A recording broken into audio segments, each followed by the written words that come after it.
Okay, good afternoon. And my goal today is to make you productive even during transitions toward best practices. And I will specifically refer to DevOps. Okay, that's me. But I would like to tell you a brief story, which is the one that inspired my chapter. So, a few years ago, I was involved into a project, and when I came in, I see that there was the front-end team. They were testing their work against some kind of fake API.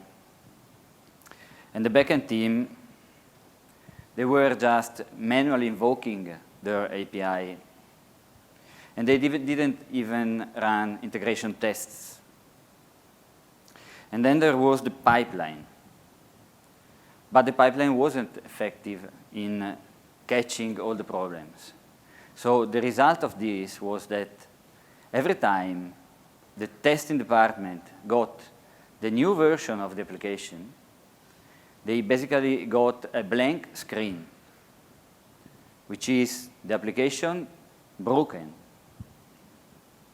Okay, when I came in, I started to say to the front-end team, so why don't you get the latest version of the backend, of the real backend, on your workstation, and test some of your workflow against the real backend? So they said to me, but we don't have any automated test that does it. Yes, but this is because nobody in the company can do it now. So please start to test them manually. Can you believe it? Manually. So when I went to the second team, which was the backend one, and then I said to them, well, get the latest version, please, of the front-end part, and do some testing with the front-end part, in integration with the real one. They said to me, but this is the responsibility of the pipeline. Okay, but I agree with this. But the problem is the pipeline is not mature, still not mature. It's not complete. So when I asked them to do some more validation, even if manual on their workstation, things got better. And why is this happening? Well, this is happening because companies do not always have best practices in place. This is a reality. And why is this? This is because, for example, maybe a company doesn't believe in best practices. Or maybe they just don't understand in depth the best practices itself. Anyway, the truth is that moving an entire company towards the implementation of a best practice is something that is a big challenge, and it takes time. In the meanwhile, we all have a choice. And the choice is between just, I don't care, so basically it's business as usual. Someone in the company will take care. Or the other choice is, I want to be involved in improving the process, even if we are during the transition. And of course, this presentation is about this second choice. Okay, that's the picture. The picture is, in my experience, what I've seen, a disconnection between the development team and the DevOps team. And you may think that is not your case. I think that you are thinking this. But I will try to demonstrate that maybe it applies to you also. So let's introduce some actors here. This is CI/CD, which is continuous integration and continuous delivery. What is continuous integration? Well, continuous integration is a practice that was born in order to have validations, automated validations, in a controlled integration environment. And then it has been extended with continuous delivery, with more and more steps in the pipeline towards production. And in that time, then came containers, pods, and a lot of more or less complicated stuff, and we get a little bit lost with automations. And one of my points is that I think that we got a little bit obsessed with automations. The other actor here, DevOps. DevOps was born in order to break the silos between the development team and the operation team. DevOps is not a mechanical practice. It's more like a culture, actually. It's a culture in which development people and operation people work together in the same team with the same pace. And this is the problem. And I named it the ownership shift, and I will explain why. This is because this is when the development team delegates validations to the pipeline. But the problem is that the pipeline is now owned by the DevOps team. This is because, of course, the DevOps is conceived as a team, not as a best practice. The DevOps team doesn't really know the structure and the validation needed by the software they are delivering. And this is because of this disconnection. And there's sometimes, for example, if I want to, and this is a real example, I want to integrate my JMeter tests into the pipeline, so I raise a ticket to the DevOps department, and after 2 weeks, the DevOps guy calls me and says to me, why should I do that? And we just lost 2 weeks. And this is happening. I am seeing it. And this is a pipeline under these circumstances.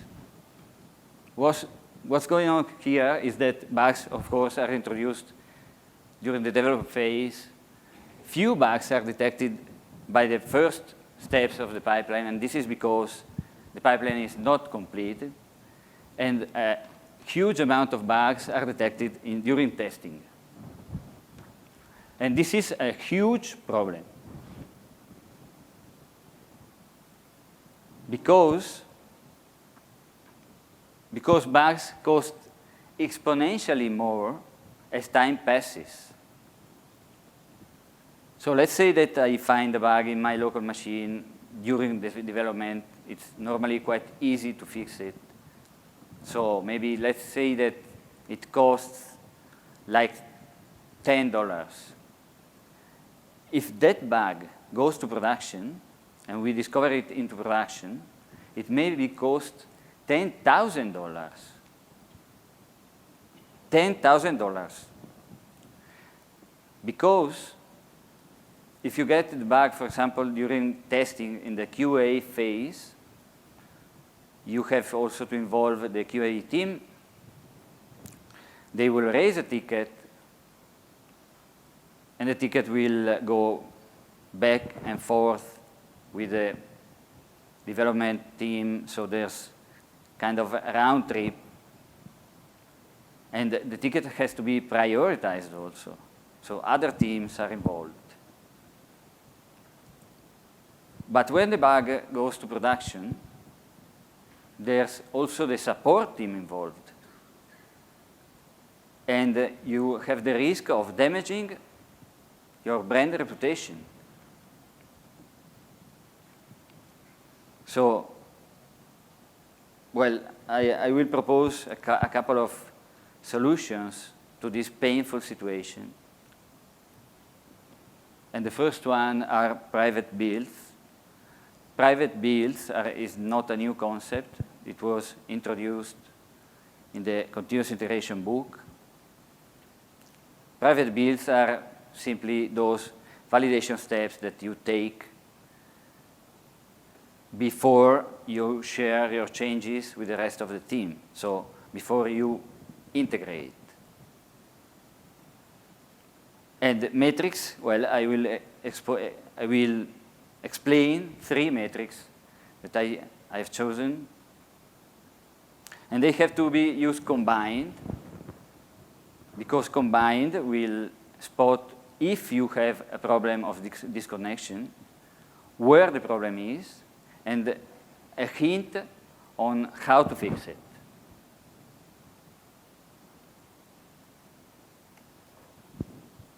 Private builds. Private builds is simply that command line that you run on your local machine that runs all the tests. And that's it, basically.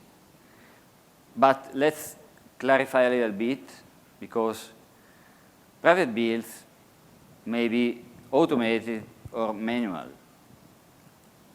or a mix of them.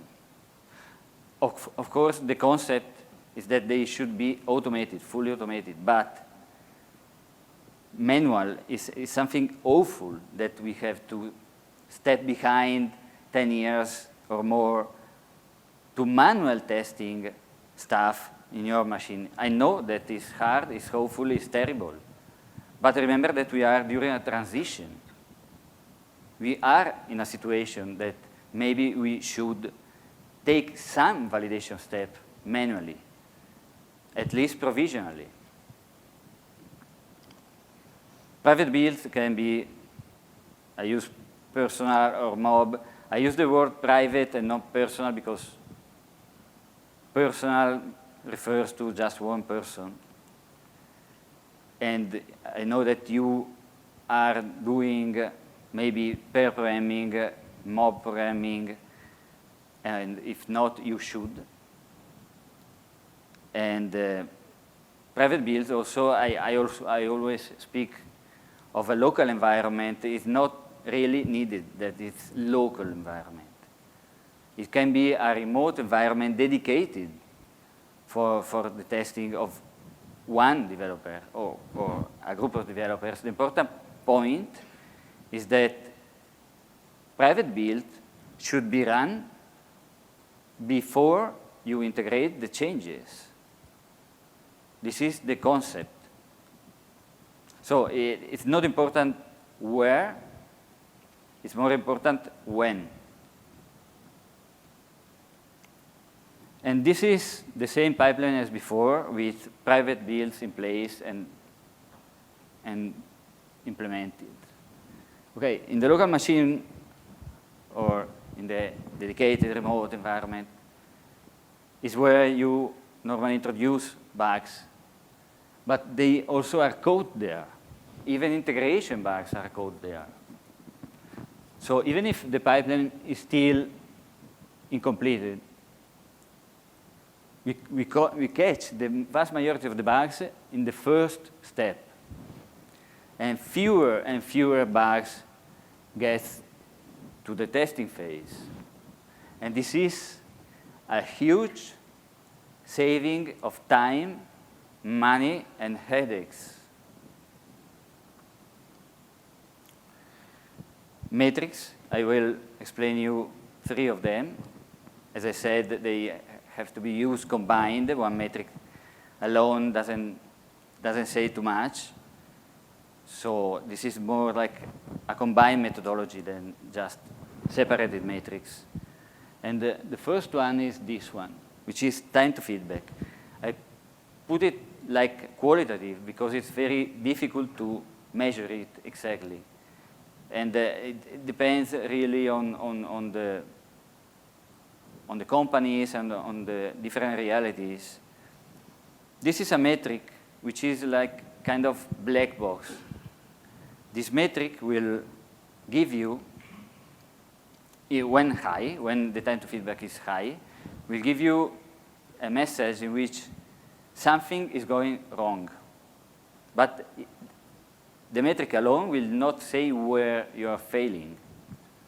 For example, this metric may be high because of the disconnection problem, the ownership shift I spoke before about, but also it may be just that you have a Q&A department which is not that proficient in giving you fast feedback, maybe just because you have too much bureaucracy.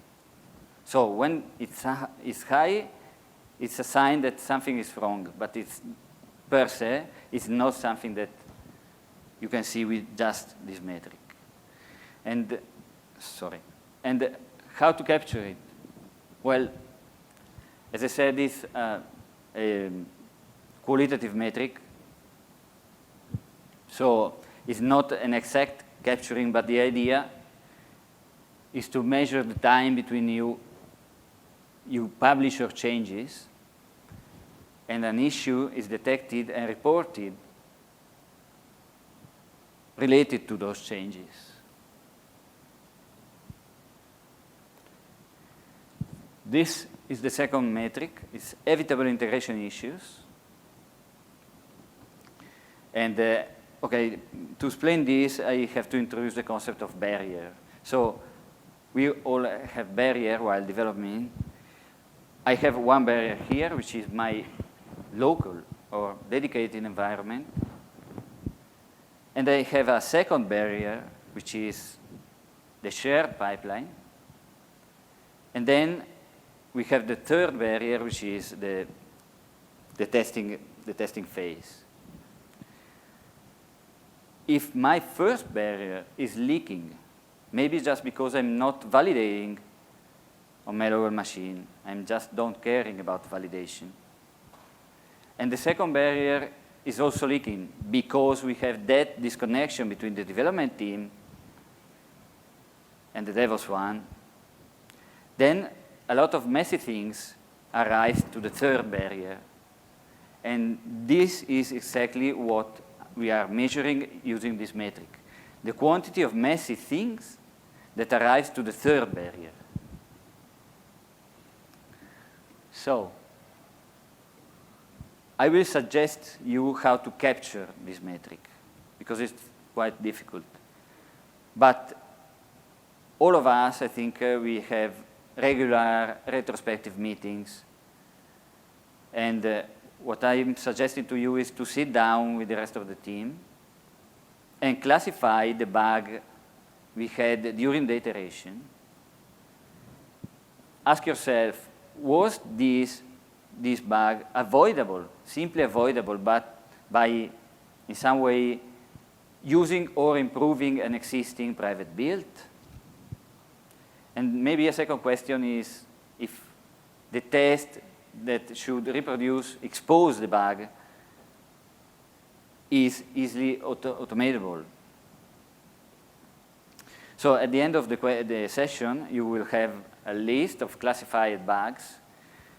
And this metric is just the number of the bugs classified like evitable by private builds.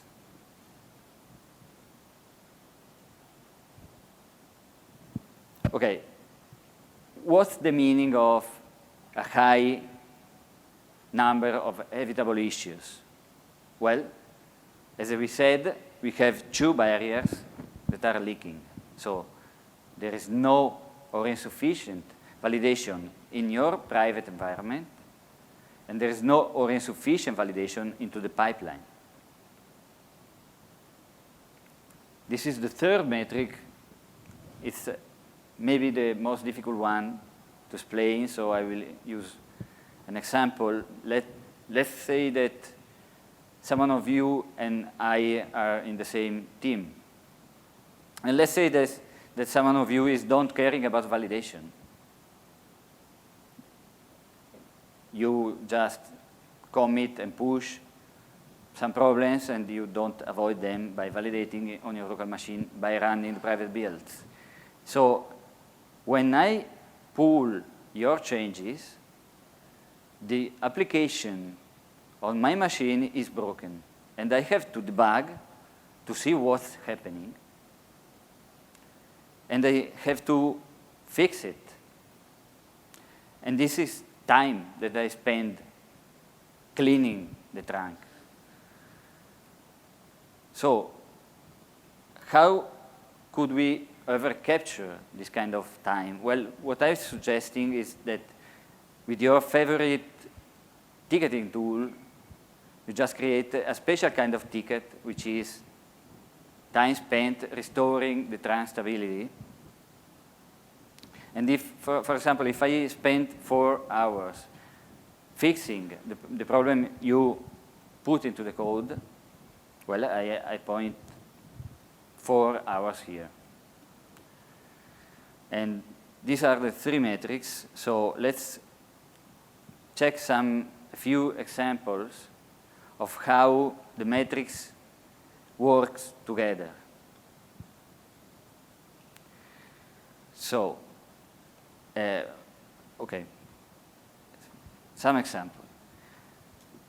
Let's say that we have a high time to feedback, high evitable issues, and low time to trunk stability. Okay, what's happening there? Do you know? Do you have any idea?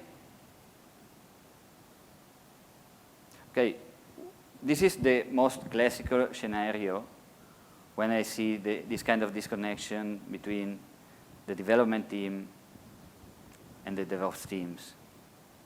And it is when developers are not running any validation because they delegate them to the pipeline. And so a high number of evitable issues are leaking to the third barrier. And the Q&A department is overwhelmed by evitable issues. And that's why the time to feedback raises.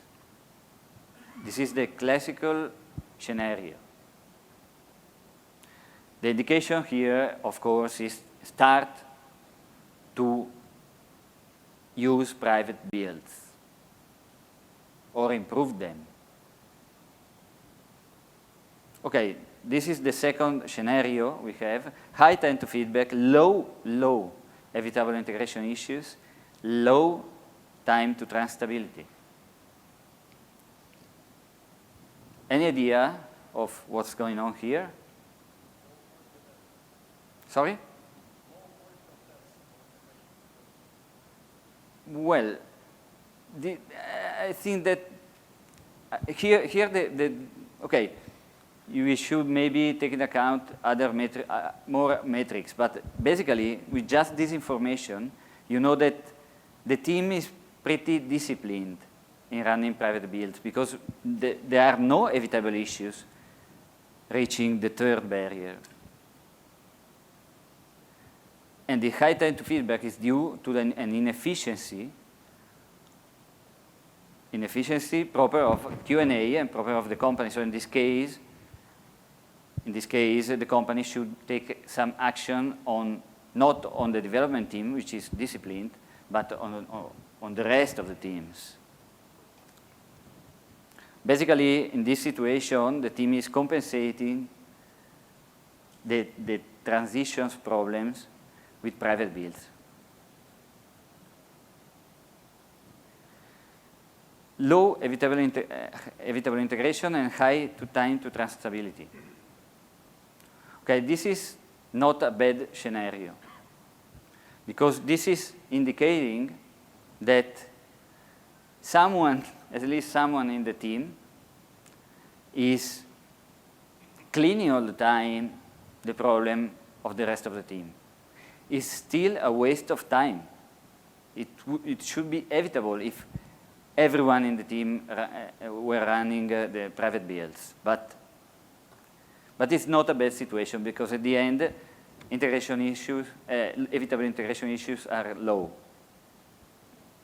So basically, this means that there's some cleaning boy into the team, and as I'm quite used to be that cleaning boy, so I think that I'm the less productive member of the team because I'm cleaning the work all the time. So, okay, these were just 3 examples. There are a lot of combinations. Actually, if you calculate them, there are basically 8 combinations with the matrix. And well, I suggest you to try to think about all the combinations. I did, and it's kind of okay. It's kind of funny, and but those that I presented were the 3 typical cases that I see over and over again.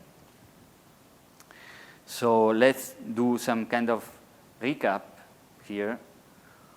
So we've been through the problem of being into a transition towards best practices. That implies time during which you are in the transition. DevOps is thought as a team, and it should not be. It should be thought as a culture. And this provokes that there's that disconnection between the development team and the rest of the teams, which is what I call ownership shift, because remind that this is when the development team just delegates validation to automations that they don't own. That's the problem. So the solutions, metrics to assess and to follow up also, and private build to definitely restore the ownership to the development team. Okay, thank you.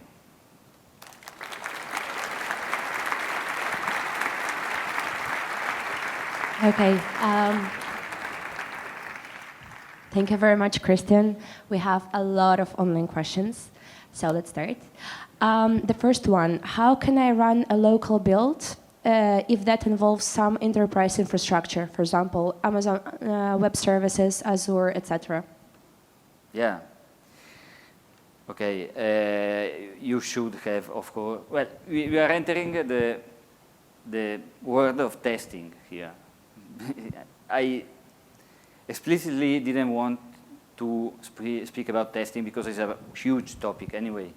There are the option of always there are fakes, mocks, and so on.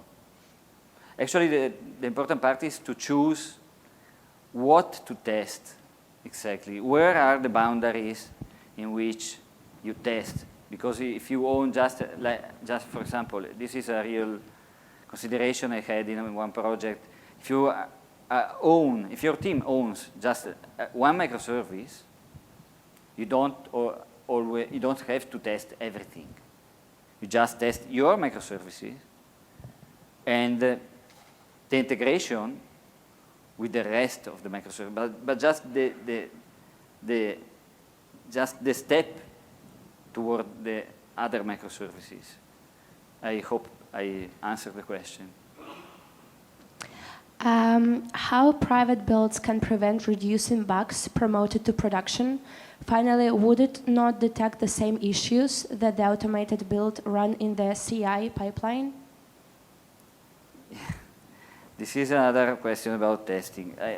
I mean, originally, private builds and the shared builds were the same thing. When continuous integration was born, you had the same command line in your local machine and on the continuous integration server. Now it's not that way, but maybe we should find a command line that catches bugs enough. It's not, I'm not asking to, I mean, to be clear, I'm not asking to run an exhaustive test suite in the local machine. I'm just asking to validate something that doesn't make the blank screen. Okay, next one. All right, just a second. So with the time spent to stabilize the trunk metric, can this be used to imply that multiple developers are working on the same code, similar to measuring merge conflicts? Well, I am implying a common trunk in which at the end of the process, the changes will be merged. Yes, a little bit it depends on which kind of branching strategy you use, but I think that at the end, the point is, I mean, if I'm not validating my branch and I'm using a long living branch, which is something that is wrong, you shouldn't do it. But in this case, I should continuously integrate into my branch the work of the others and validate it before I merge it to the trunk. Which relationship have private builds with the pipeline? With the pipeline? With the pipeline. Yeah, okay. This is very good. As I said, in the past, private builds and the shared builds were basically the same thing in different environments. We should tend to have something similar. How would you implement the time to feedback metric for each push? Yeah, that's why, I mean, I didn't get into the metric in depth because it's a difficult metric. What I'm suggesting here, as a first step, as a first iteration, I think my metrics will be improved with experience and with time, but as a first approximation, what I'm suggesting is to recollect the feedback from the team. The feeling the team has. Like they are always testing our stuff like 2 weeks later, and this is long. This is not a proper time to feedback. So that's because I put this metric as qualitative. In reality, it's not. But for what we are doing here, I think that a qualitative metric is sufficient.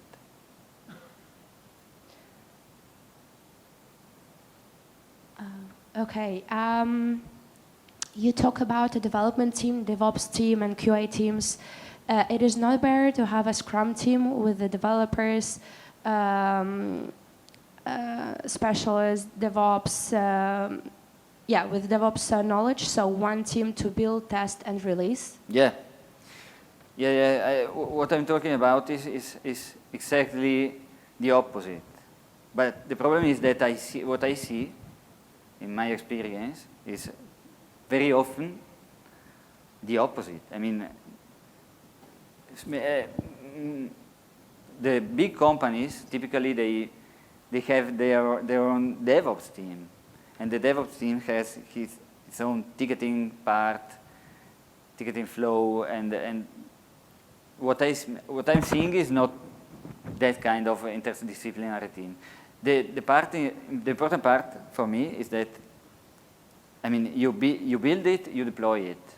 This is the famous sentence. So the pipeline is owned by the team. If I want to add a new test in the pipeline, I don't have barriers to do it. Maybe because I have in my team one DevOps, or maybe because we do it in pair programming with the DevOps of my team. This is the ideal world. This is the best practice in place. What I'm speaking about is about the transition towards that model. Okay. With a shared command line, you can generate, for example, a full Docker environment or connect to a VPN to connect to a protected API. Oh, it's the manual test corner case? Yes. Yes. Yes. Well, ideally it should be. What I'm saying here, manually is bad because we all know because the reason why manual test is bad. But my point is, if you don't have any other option, it's better to do it manually, at least provisionally, than to do nothing. And what I'm seeing is that there's no culture of manual testing in the local environment. And if you can't validate things in your private environment, bugs will go through the pipeline and will end up in testing or in production. So it's like a hassle to have to test manually stuff, but it costs less than the $10,000 of a bug in production. Let's hope that it's temporary. Okay, could we just use Git pre-hook to run tests locally for preventing breaking the trunk? Yes, it's a good idea. I used it. The problem is the option -E that bypass the Git hook. Have you considered canary releases, service in production, but real user traffic does not reach it instead of private builds? I didn't understand the question. I'll repeat the question. Have you considered canary releases, in brackets, service in production, but real user traffic does not reach it, instead of private builds? Yes, okay. I see. Let's say that this is a very good way of getting feedback, but it's not the feedback we need for avoiding the blank screen in testing. I mean, this is another kind of feedback, and the time to feedback is quite large when compared with the feedback you may have in your local machine. This is another kind of feedback for me. It's not the same. I mean, it's not the same. Okay, private builds. How is this relevant to the quality of the architecture? But okay, it's an indirect relationship in the sense that when the process is a mess, and this is actually, when I started to read the chapter, I explicitly said that, which is when you have a mess in the process, you don't have the time to think to the architecture. You are basically all the time fixing problems and getting tickets from Q&A or from productions. Okay, next one. I mean, I'm sorry, these are not architectural metric in the sense of statical architectural metric or in the sense of having to evaluate the quality attributes of a system. These are process metrics. You're speaking about DevOps. What do you think about the next iteration, SRE? SREF. Okay, I'm afraid it's not my field. Maybe I didn't pronounce it correctly. Sorry. SRE. SRE. Okay. Note down, please, the email. I will answer. Sorry, site reliability engineering. Okay.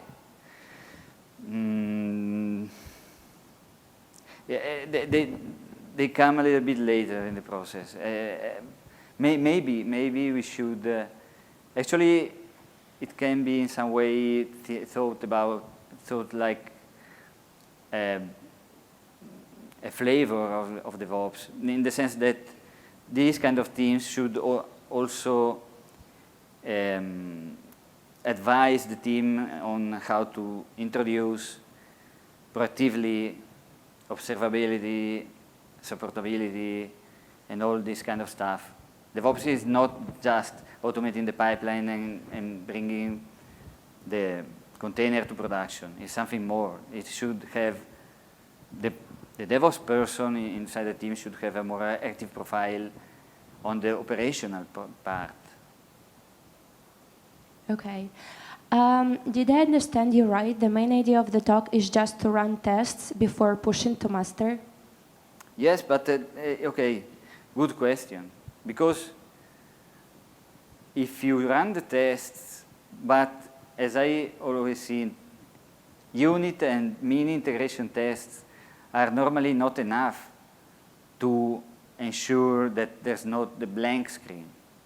And that's the problem, because the blank screen is because, for example, you're returning a null from an API, and that null is not checked by the front-end part, and then the JavaScript will throw and handle exception. And I mean, there are the problems I'm referring to are not cached just by running unit or mean integration tests. That's why I'm asking a little bit of more effort. It's not necessarily manual. I mean, it's just the manual part, the manual step is the first step. Then you automated it. Okay, how does this relate to the 4 key metrics presented by Sonia yesterday? Okay, I have to confess that. Okay, okay. The DORA metrics. That were DORA metrics. Accelerate. Okay, very good question. They are totally unrelated because I conceive DORA metrics like operation metrics, even if they measure in some way the development throughput, but it's a measure like taking the development team like a black box. And here we are on the opposite.